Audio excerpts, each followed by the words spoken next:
At the root of the climate catastrophe lies man's tendency to consume. And man consumes in three clear ways and three distinct ways. Man wants to consume the entire world. And the entire world consists of human beings, prakritic beings, which you call as natural beings, and man-made things. Whenever you will look around you, these are the three kinds of things you will find, right? Other human beings, other natural beings, and other man-made things.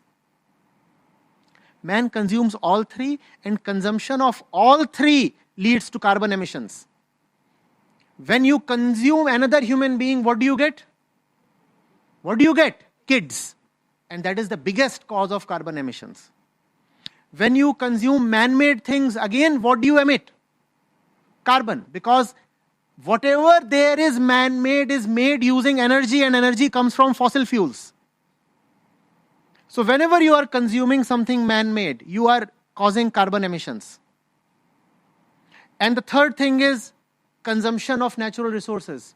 Whether you are eating vegetables, whether you are a vegan or not, or whether you are consuming meat, all of this is highly carbon emitting.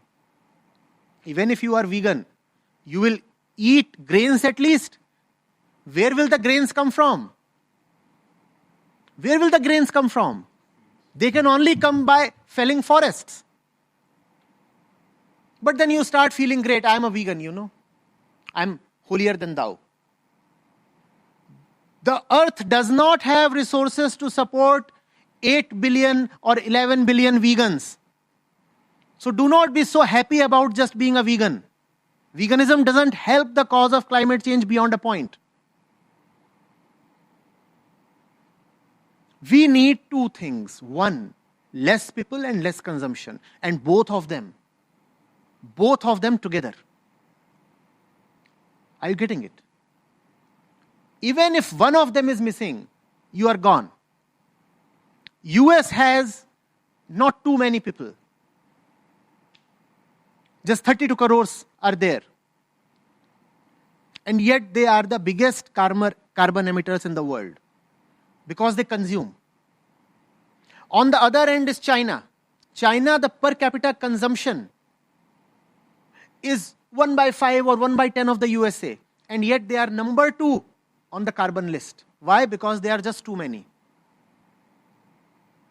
You need a situation where there are not more than 2 or 3 billion people in the world. That has been scientifically calculated to be the sustainable limit. And currently we are 8 billion. We need to reduce it to 2 or 3 billion. That's the first thing. Secondly, these 2 or 3 billion people have to be spiritual so that they do not have a tendency to consume. Unless you are spiritual, you are bound to be living a consumption-centric life. The very urge for liberation, when it doesn't find an outlet, it becomes the urge to consume. Do you see this? Where does the tendency to consume so much come from? It comes from the misidentified and thwarted urge towards liberation. If you will not provide liberation to a man, his energies will flow in the direction of consumption. So these are the two things that we require. One, less population. Secondly, the population that remains must be highly spiritual in its outlook. Only then can you avoid the climate catastrophe. All this tamasha that is happening on the streets will not help. Instead, it is making people feel good about themselves. I look at these warriors, climate warriors, young men and young women. Some of them were fighting the police recently in Bombay. And I thought to myself, will these young people refuse to have a kid? No, that they won't. Here for a tree, they are prepared to lay down their lives, and I respect that sentiment. Seriously, I respect that. But then I want to question the efficacy of that. You don't want these 2,700 trees to be cut down. But then if you get one child, that is the equivalent of cutting down 1,00,000 trees. Bringing one child to the world is the equivalent of cutting down 1,00,000 trees. Maybe more. Just do the maths. But you show so much of sentiment.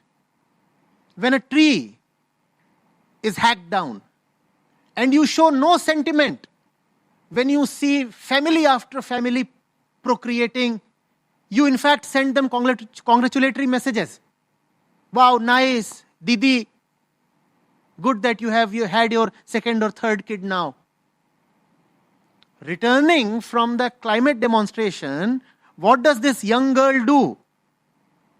She calls up her Didi and says, so Didi, was the delivery fine? What nonsense is this? Do you understand? Climate catastrophe is a spiritual problem.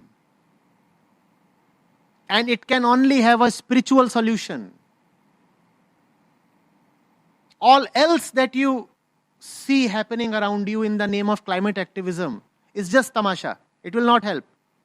It will boost up a lot of egos. It will give fame and limelight to a lot of young people. They will become climate warriors. They will become saviors of the world. Tomorrow, one of them might even get the Nobel Prize. So much of limelight is there, This young man, he has really brought this issue to popular consciousness. Let's bestow upon him the Nobel Prize for peace. All that can happen. But all that will be just symbolic. Not helpful at all. Or even if it helps, it will help only to a very marginal degree. Do you get the real solution? From 8 billion, take it back to 2 billion. And you don't have to kill people for that. You just have to educate and encourage people to not to reproduce. Even if they want to have kids, let them have at max one kid. And second thing is, this 2 or 3 billion that finally remains must be deeply spiritual from the heart, so that it does not have a tendency to feast upon the world. Are you getting it? But the way climate activism is going, it is going in a very blind direction. People are trying to get governments to intervene by way of legislation. What can the governments do? It's a democratic world. The governments will only do what the people want them to do. And the people want only cosmetic steps to be taken. So the governments will take cosmetic steps. In fact, chances are, as far as this tree plantation exercise is concerned, chances are we have already crossed the threshold where tree plantation can reverse the changes of the effects of climate change. That threshold has already been crossed. Now we need stricter action. Now we need more meaningful action. Now we need real action. Planting trees might have been a useful step 20 years back, but that threshold has been long since crossed. You need to do more concrete action today.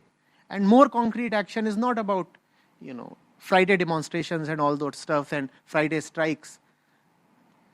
All that is just a show. Real action needs to be taken.